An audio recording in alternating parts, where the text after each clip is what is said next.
Kalian semuanya harus dengar kesimpulan yang kubuat. Wow. Semua dari pejabat sana yang baju coklat, ku cerdaskan otak kalian ya. Waduh. Ini dengar. Pada saat hari di mana mereka kena bun-bun, itu pemuda anak-anak yang ada di sana dikasih minum ciu. Oh. Artinya minuman keras. Ciu, ini ciu. simak ini para advokat pengacara. Setelah mereka dikasih minuman keras, mereka mabuk teler. Yang memberi minuman keras ini sudah disetting, sudah direkayasa, sudah diatur kesedemikian rupa sehingga mereka diarahkan untuk pergi ke satu tempat. Di tempat itu sudah disediakan minuman ciu. Ngerti kalian? Kayak begitu ya. Setelah mereka minum minuman ciu itu, anak berumur 14 sampai 16 tahun. Waduh. Minum ciu. Nggak berapa lama, belum dua gelas mereka sudah teler dan tidur ke rumah Pak RT. Juga, ya. Tujuan mereka yang memberi minuman ciu ini supaya mereka tidur, mabok dan tidur. Setelah itu dan si bandar melakukan gerakannya lah, kerjaannya ini dikerjakannya, sehingga anak-anak di setempat tidak melihat apa yang mereka kerjakan. Catat, yang tahu ceritanya, yang melihat si Linda yang suka kesurupan itu, si Mel-Mel yang mengada-ngada kalau berapa menit sebelum kejadian mereka pergi ke taman kota minum-minum. Kedua si Asep yang menjadi tim sukses si Bupati Cirebon. Kenapa mereka membuat anak-anak muda itu minum? Supaya mereka tidur, supaya kerjaan mereka nggak ada yang lihat. Ini biar kasih ajar sama kalian semua. Kesimpulan yang kuda kubuat. Karena semuanya mereka disuruh untuk kumpul tempat Bu Nining. Di tempat Bu Nining udah disediakan minuman ciu.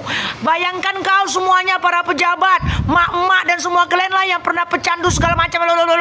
Kalau anak umur 14 sampai 16 tahun minuman-minuman keras, nggak sampai 2 gelas sudah mabuk dia Orang yang mabuk itu bawaannya tidur. Jadi biar ku cerdaskan otak kalian semua. Ini semuanya sudah diatur sedemikian rupa sehingga pemuda setempat anak-anak ditidurkan. Tidak dilihatnya lah yang sudah terjadi. Jadi siapa yang sudah memberi kesaksian, kalau itu dia sudah lihat, kalian tangkaplah baju coklat. Tapi kayak mana lah ya peraturan-peraturan di Indonesia ini kan.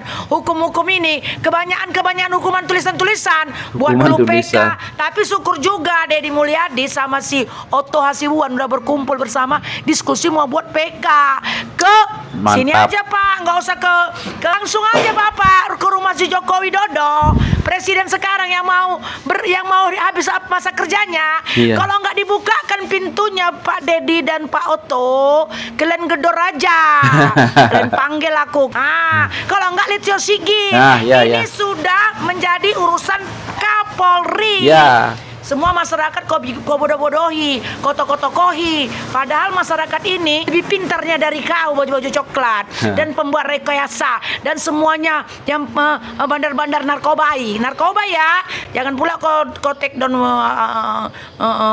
TikTokku ini. Ini dia. Jadi ilmu yang ku kasih sama kalian, kenapa anak-anak itu semuanya 11, 12, 15 orang dibuat mabuk supaya mereka jangan lihat apa yang dikerjakan antek-anteknya dan semuanya lah suruh-suruannya si Asep, si Mel-Mel, si Linda yang gila-gila kesurupan. Benar kayak ini guys ya. Udahlah ada ya. Masuk akal juga. Sampai di sini dulu ilmu yang ku kasih sama kalian para pejabat. Dan semuanya pembuat rekayasa dan semua kalian tipu menipu hukum. Gerakan cepat, gerakan pajar semua advokat pengacara. Jangan nanti ada lagi berita-berita jadi hilanglah berita ini. Dibodoh-bodohi semua masyarakat ini sama kalian. Pala kali awak nengoknya ya kan Kayaknya orang Medan ya guys. Ya mantap sekali Ibu ini ya kan. Jadi Ibu ini membuat kesimpulan sendiri ya kan. Kalau kasus Vina Cirebon ini sudah disetting ataupun disusun sedemikian rupa ya kan. Ataupun direncanakan sedemikian rupa ya, seolah-olah anak-anak ini yang minum ciu di kedainya Bu Nining, warungnya Bu Nining, itu sudah direncanakan ya, dibiarkan mabuk terus Ya, begitulah ya prosesnya. Nah, jadi ibu ini mengatakan ingin mencerdaskan si baju coklat, ya kan? Mantap juga ibu ini kan. Tapi kadang kalau kita pikir kan masuk akal juga ya. Ya, entahlah ya guys. Oke, kita lanjut. Nih pembahasan Pak RT ya kan. Coba kita dengar Bapak Kang Deddy Mulyadi. Nah, buat Pak Pasren, daripada Pak Bapak Pasren harus menanggung beban ya, pikiran yang lama, bagaimanapun tinggal di kampungnya menjadi tidak tenang. benar. Mau pergi-pergi kemana tetap aja tidak tenang, kan? Mumpung ruangnya masih ada, mumpung waktunya masih ada, saya sarankan buat Pak RT Pasren, yuk kita bertemu dengan saya, kita bicara dari hati ke hati, yuk kita sama-sama klarifikasi. Ya, seharusnya Katakan begitu. peristiwa yang sebenarnya. Kalau malam itu anak-anak tidur di rumah anak Pak RT, ya sudah akui saja. Ya. Toh anak Pak RT juga selamat. Iya. Tidak akan ada apa-apa kok. Nggak akan ada Bener apa-apa. Ya kan? Asalkan Nah, karena jujur. keterangan Pak RT itu bisa menyelamatkan keselamatan mereka. Minimal ikut meringankan Iya. daripada Pak RT Pasren Diam. terus-menerus. Sekarang suka ada di rumahnya nggak? Hah? Gimana? Kemarin Ada. Oh. Ada. Pak RT Pasrennya iya sama anaknya. di Polres sudah dipanggil. Di BAP juga. Belum di BAP, masih di ruang tunggu. Udin Oh, tapi kemungkinan di BAP. ya mungkinan. Heeh. Tapi siang masih di luar, kayaknya belum diperiksa. Belum diperiksa. Itu habis duhur, Heeh. Nggak tahu sekarang keterangannya Pak RT Pasren gimana. belum tahu. Oh, Belum tahu. Tapi Pak RT Pasren itu berarti ada di rumah dia. Ada. Ada. Berarti Pak RT masih ada di rumah ya kan? Udah lebih baik ketemu saya. Udah. Nggak ketemu saya juga nggak apa-apa. Yang penting BAP-nya Kang jujur. Deddy geruduk aja Ya rumahnya. mudah-mudahan aja kita doain ya.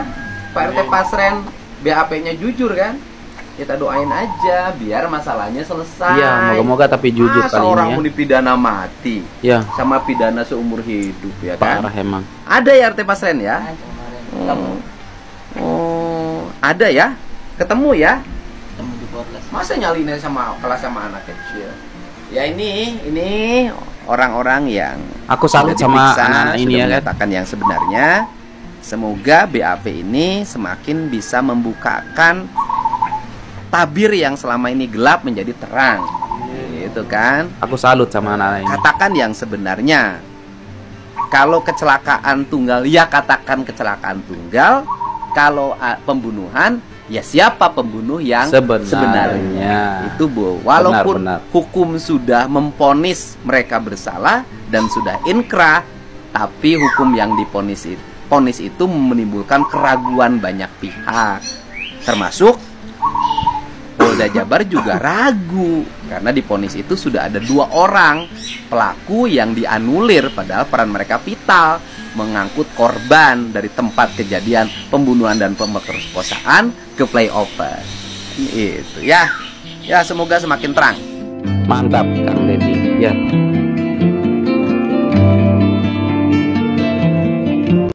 Ya jadi guys, Pak RT sudah dipanggil Polda juga ya, Polres untuk memberi keterangan lagi nih guys. Aku takut ya kan kalau langsung ke polisi ya, takutnya Pak RT ini akan berbohong lagi ya kan guys. Nah, gimana kalau Kang Deddy dulu ulik dulu ya kan, wawancarai dulu, kasih ketenangan ya, biar Pak RT mau berbicara jujur apa adanya ya kan. Kalau misalkan anak-anak itu tinggal ataupun tidur di rumah Pak RT bersama anaknya, ya akui saja lah. Kalau tidak, tidak ya kan.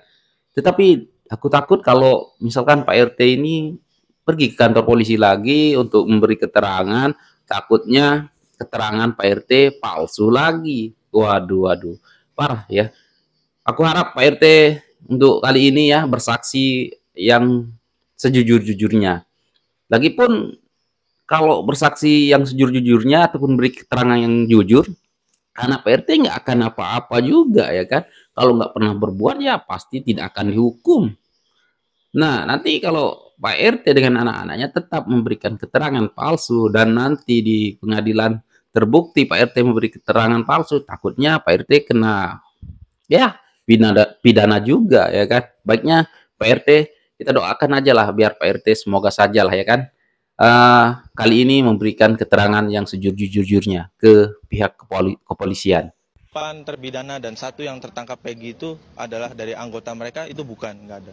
Baru kali ini gue dibikin tersentuh sama kasus pembunuhan ya, terutama yang tertangkap sekarang ini itu si Peggy ya. Gue udah berusaha nih nerima kalau dia pelakunya, tapi batin, feeling, dan firasat gue tetap nolak, nggak bisa gue nerima kalau dia pelakunya, padahal gue nggak kenal guys. Sama juga Mbak. Gue nggak tahu amalan apa yang udah dia buat sampai bikin semua orang itu yakin kalau dia orang baik. Iya, aku juga begitu. Gue juga pernah scroll di FB dia dari tahun 2016 yang lalu. Iya. Gue yakin banget dia tuh orang baik. Setiap statusnya dia selalu mengucapkan Masya Allah, Bismillah, dan selalu menyebut nama Allah. Itu nggak yakin banget sih kalau dia seorang pembunuh, apalagi anggota geng motor yang berandalan katanya. Sedangkan nih Pak polisi, tolong ya dilihat. Itu organisasi geng motornya aja bilang nggak kenal sama Peggy, dan semua organisasi geng motor di Cirebon aja bukan, itu bukan anggotanya. Bukan. Gimana bisa bukan. Lu Aep bilang bangunan. dia seorang geng motor dan sering nongkrong, dan di malam itu lu lihat dia ada di kejadian dengan jarak 100 meter.